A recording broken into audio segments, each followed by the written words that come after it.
Assalamualaikum warahmatullahi wabarakatuh. Selamat bertemu kembali dengan podcast Ar-Rahim. Kali ini kita akan membincang tema yang sedang hangat, yaitu NU dan perannya terhadap negara ini.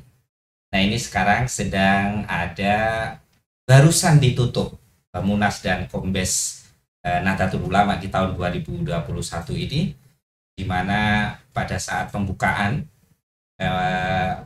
mantan Rois Am Syuriah PBNU yang sekarang menjadi wakil presiden mengatakan bahwa ini sebetulnya klise sih, bahwa NU itu memiliki peran penting untuk negeri ini. Oke, kita sekarang memiliki tamu yang ini tamu udah saya kejar lama ini karena kesibukannya ini. Tamu kita adalah Bapak Profesor Dr. Masdar Hilmi. Siap. Sekaligus beliau ini salah satu dari jajaran rektor muda. Beliau sekarang adalah Rektor UIN Sunan Ampel Surabaya. Assalamualaikum Pak Rektor. Oke, waalaikumsalam warahmatullahi wabarakatuh. Saya harus memanggil Pak Prof atau Mas atau apa? Ya relax saja lah. Ini kan di luar kedinasan. Oke.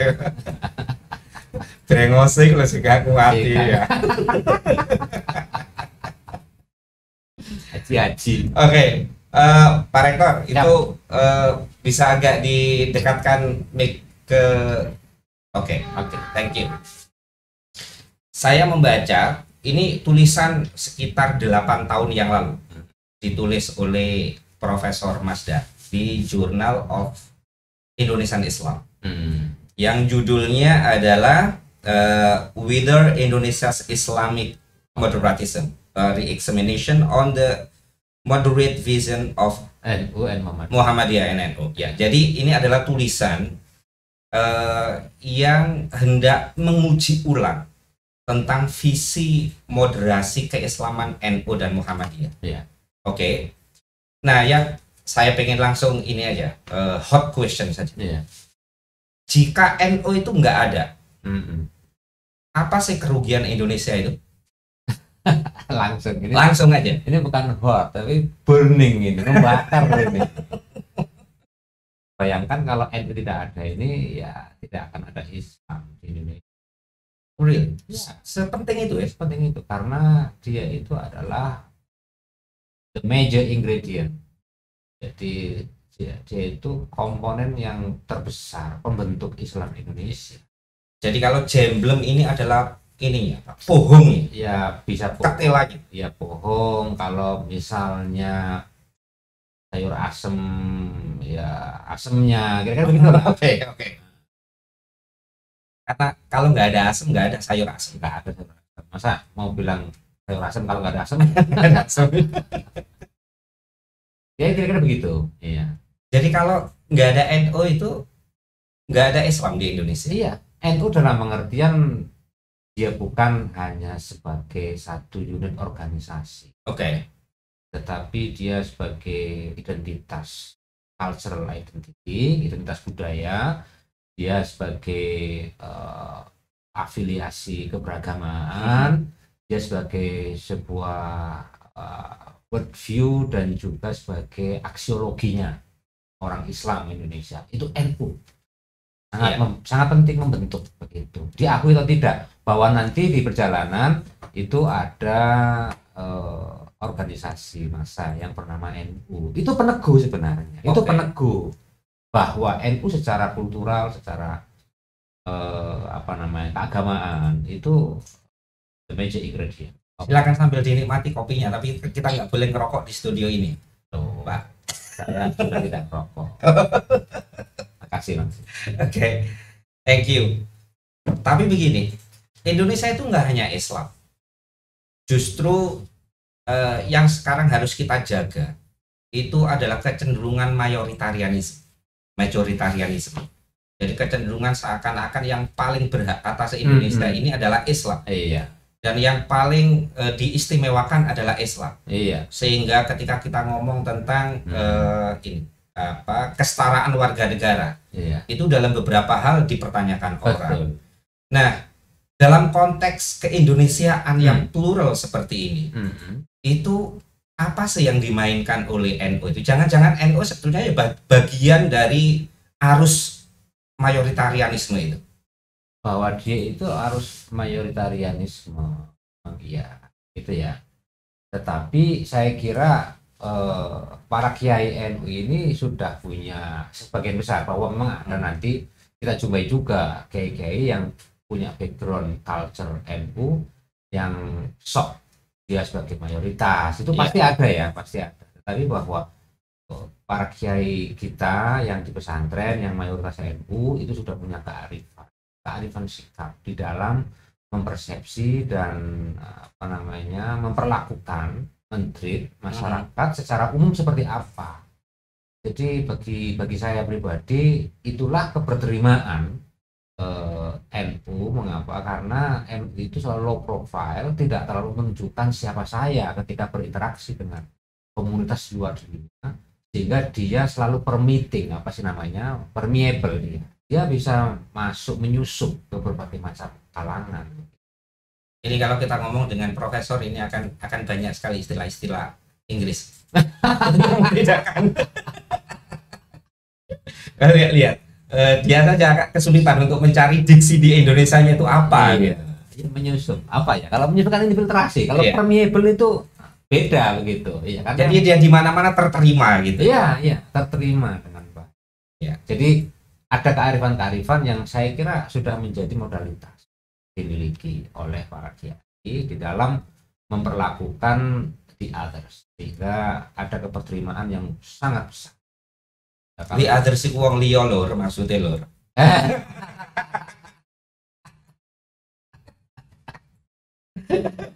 Sang lian. Ya. Oke, di artikel yang tadi saya sebut di awal, ya, itu Pak Masdar ini mencoba untuk menggali sebetulnya kearifan itu tumbuh dari DNA-nya NU itu sendiri. Ya. Itu benar nggak sih? Karena juga ada tesis yang berbeda. Tesisnya itu adalah NU itu memang tidak memiliki puritanisme dalam pengertian kayak kelompok-kelompok Muslim progres, Muslim puritan yang lain. Yang lain. Tapi sebetulnya NU juga punya rumus puritanismenya sendiri. Gitu. Yang kalau itu disentuh, jadi dia juga akan ngamuk. Dia jadi itu. Sama-sama gitu. Begini loh ya. Setiap organisasi itu, organisasi keagamaan yang maksud saya itu selalu punya visi untuk regresi, melihat mana gambar yang paling ideal dalam konteks satu profil masyarakat standar, code of conduct, perilaku kesalehan yang terstandar, kira-kira begitu ya. Itu di masa lalu. NU juga punya yang disebut sebagai salafus soleh atau salaf, kelompok salaf, sama. Cuma kan perbedaannya dengan kelompok yang lain, kalau di kita ini kan biasanya menerima mereka aqwalul ulama, kaul ulama ini secara taken for granted sebagai bagian dari praktek. Nah, sementara kelompok yang lain nggak mau, dia justru lebih langsung ke rujuk Al-Quran was Sunnah. Ya kan? Di situ perbedaannya. Kalau di NU ini ada semacam sikap tawadu bahwa kami ini siapalah. Kami ini perlu bantuan ulama. Karena ulama ini adalah salah satu atau satu-satunya the most legitimate translator of the Quran and Sunnah. Akhirnya begitu. Jadi penerjemah paling legitimate dari Al-Quran dan hadis. Nah, sementara kelompok yang lain ada langsung, saya nggak mau itu kelompok ulama. Saya langsung Al-Quran dan Sunnah. Ternyata yang dimaksud itu bukan Al-Quran dan Sunnah, terjemahan Al-Quran. Ini ngomong atas nama kader NU apa sebagai akademisi? Ya nggak tahu saya. Nggak tahu saya seperti apa. Ya setelah saya rasakan, ya kan, dan saya amati, ya ini susah lah, nggak usah di. Iya. Tapi saya pengen nyatakan pada para pemirsa bahwa Profesor Masdar ini sepenuhnya adalah santri, jadi hidupnya mulai kecil itu santri yang kemudian mendapatkan kesempatan untuk ngangsu ilmu ke barat. Nah, jadinya ya seperti ini. Oke, Pak Masdar. Begini, seringkali orang-orang NU, saya kira termasuk jenengan, itu berkelit memberi argumen normatif Iya. tentang moderatisme NU, tentang kearifan NU, bahwa NU itu adalah menjadi bagian yang terterima di bangsa ini, itu karena memiliki ajaran normatifnya. Tapi sebetulnya kalau kita ukur dengan tindakan nyatanya, misalkan setidak-tidaknya ada dua orang yang mengkritik. Yang pertama adalah Martin van Bruynesen yang mengatakan bahwa fenomena kembalinya konservatisme Islam itu juga melanda NU. Dan yang paling terakhir itu adalah kritiknya dari Markus Michener dan Burhanuddin Muhtadi, bahwa ketika NU itu berbicara tentang pluralisme, itu sebetulnya ya mitos, di bawah itu mitos saja. Gitu. Itu menurut aku telak gitu. Itu gimana itu? Ya, saya kira mungkin orang-orang ini, para pengamat, saya juga mungkin to some extent dalam beberapa hal setuju ya, karena NU juga variatif. Nah, sementara kelompok-kelompok yang banyak berbicara tentang pluralisme, demokrasi, itu kan kelompok-kelompok tertentu saja. Jadi elit lah, kira-kira begitu ya, elit. Jadi tidak semuanya ternyata merepresentasikan dari pandangan-pandangan arus bawah. Nah, itu saya setuju terhadap statement yang seperti itu. Tetapi ingat bahwa ada fleksibilitas yang dimiliki oleh NU lebih dibandingkan dengan organisasi yang lain, karena kita ini menghargai keragaman. Jadi kita ini tidak menuhankan satu ortodoksi tertentu, tapi justru di sini ada banyak ulama yang kemudian kita seringkali melihat bahwa itulah bunga-bunga keragaman kehidupan yang selalu tidak tunggal, ada banyak. Itu yang ada harapannya di situ. Menurut saya begitu. Oh, itu betul, iya. Seberapa sih menurut assessment dari Pak Masdar yang seorang akademisi, profesor ya di bidang Islamic Studies, sekaligus juga orang NU. Ini nggak bisa dilepaskan, dua-duanya nggak bisa dilepaskan. Melihat bahwa di satu sisi itu ada fenomena progresivitas yang luar biasa, yang itu bisa kita lihat dari produk-produk pemikiran yang dikeluarkan oleh NU. Tapi di sisi lain, itu NU sebetulnya memiliki mekanisme konservatismenya sendiri. Jadi misalkan begini, oh ada nih Mu'tabaroh ini, Ghairu Mu'tabaroh misalkan. Nah kalau itu udah dipatok kayak gitu, itu progresivitas NU itu akan berkelit lewat mana itu? Ya, saya kira nanti semuanya berpulang kepada elit ya. Siapa elit itu? Yaitu kelompok kiai. Nah, kalau kelompok kiai, mohon maaf kalau misalnya ada tanda kutip karena satu dan lain hal, hanya punya kepentingan untuk menancapkan dominasi pandangan keagamaannya. Ini lihat akademisi NU kalau udah mulai berbicara tentang kiai, dia agak belepotan.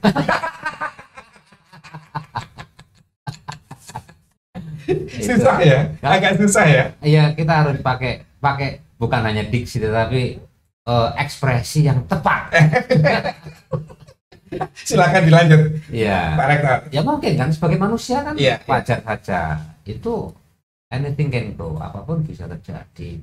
Jadi hal tersebut akan misalnya konteksnya FPI yang dikuasai oleh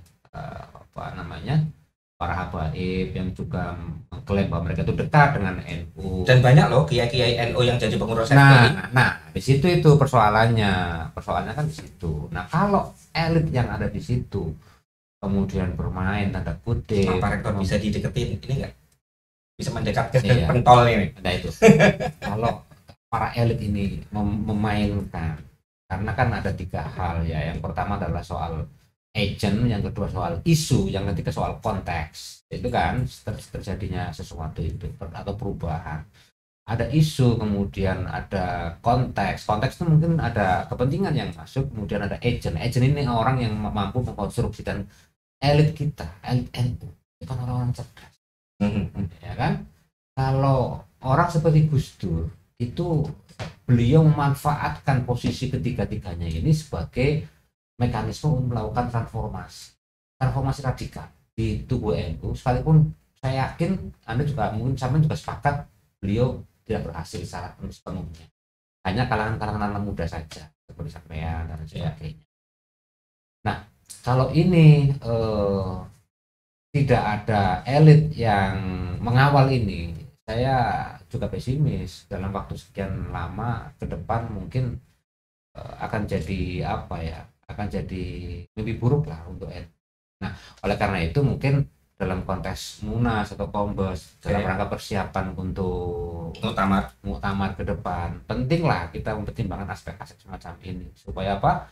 Supaya konservatisme yang kita khawatirkan bersama ini tidak menguasai. Ini nggak ada kaitannya dengan ini kan, dengan keberpihakan pada salah satu calon ketua umum PBNU kan? Ya silakan sampean tarik kemana?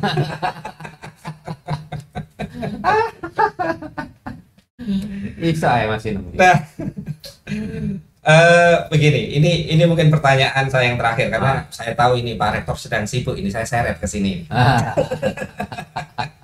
Ini pertanyaan saya terakhir, Pak Rektor. Oke. Pak Rektor, jadi selalu ada gap antara yang normatif dengan yang fakta di lapangan. Bahkan NU juga seperti itu. Itu juga membuat kita bisa menerima setiap kritik yang masuk. Kita lokals.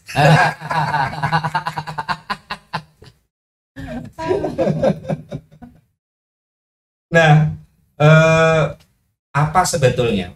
Begini. Maksud saya begini.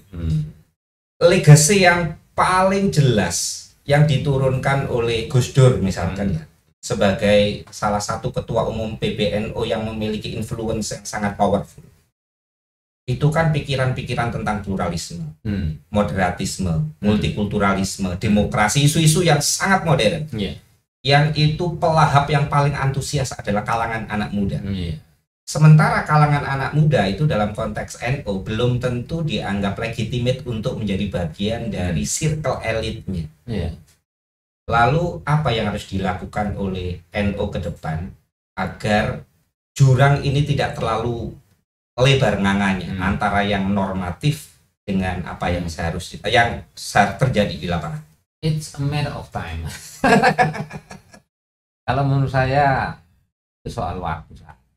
Gus Dur ini wali lah ya. Dalam pengertian saya mungkin tidak 100% mampu untuk memahami apa yang beliau lakukan sekian puluh tahun yang lalu, 1-2 dekade yang lalu ketika beliau melawan segitu banyaknya ya mainstream para kiai, tetapi dia gagah dengan apa yang dia yakinin gitu. Itu sebenarnya dia sedang menanamkan sesuatu untuk generasi berikutnya, 1-2 generasi berikutnya, dan sekarang ini kita udah bisa menyaksikan ketika kader-kader muda yang itu bertebaran kemana-mana, memiliki sikap yang jauh lebih inklusif, jauh lebih terbuka. Nah, barangkali kalau para elit NU dalam artian NU yang struktural itu bisa memanfaatkan ini ya, kader muda NU yang sedemikian banyak ini dalam rangka melakukan proses transformasi sosial intelektual, itu satu investasi yang sangat mahal untuk Indonesia. Itu aja sebenarnya. Jadi proses-proses transformasi itu dimulai dari anak-anak muda yang kemudian dihimpun ya dalam satu apapun namanya, entah di Panom-Panom atau di mana. Di Panom-Panom juga ada ISNU, kemudian juga ada ISNU. Apa itu ISNU? Ikatan Sarjana. Oh, Ikatan Sarjana NU ya. Ada NU, ada NU istimewa itu ya, di negara-negara itu. Nah, itu kan salah satu upaya untuk mengidentifikasi bibit-bibit itu. Ada Gus Nadim, itu kan hasil dari sana juga, dari Gus Dur juga. Iya. Ada kita lah. Oke, ini yang paling akhir, paling akhir. Enggak konsisten kan? Tadi yang akhir. Ini yang betul-betul paling akhir. Karena ini penting, kita memproyeksi ke depan sekaligus berharap. Kita memiliki anak-anak muda NU yang bertebaran di mana-mana. Dan bisa dikatakan kita sedang, atau NU sedang memanen kader-kader mudanya yang sangat baik, yang sangat qualified. Apa yang seharusnya dilakukan oleh NU agar kader-kader ini itu kader-kader yang kemudian bisa dimanfaatkan baik dalam konteks kelembagaan NU maupun bangsa ini? Tidak bisa memberikan jawaban yang sangat detail dan operasional, tapi saya memikirkan satu kata saja, ya kita harus menyapa mereka, NU harus menyapa mereka.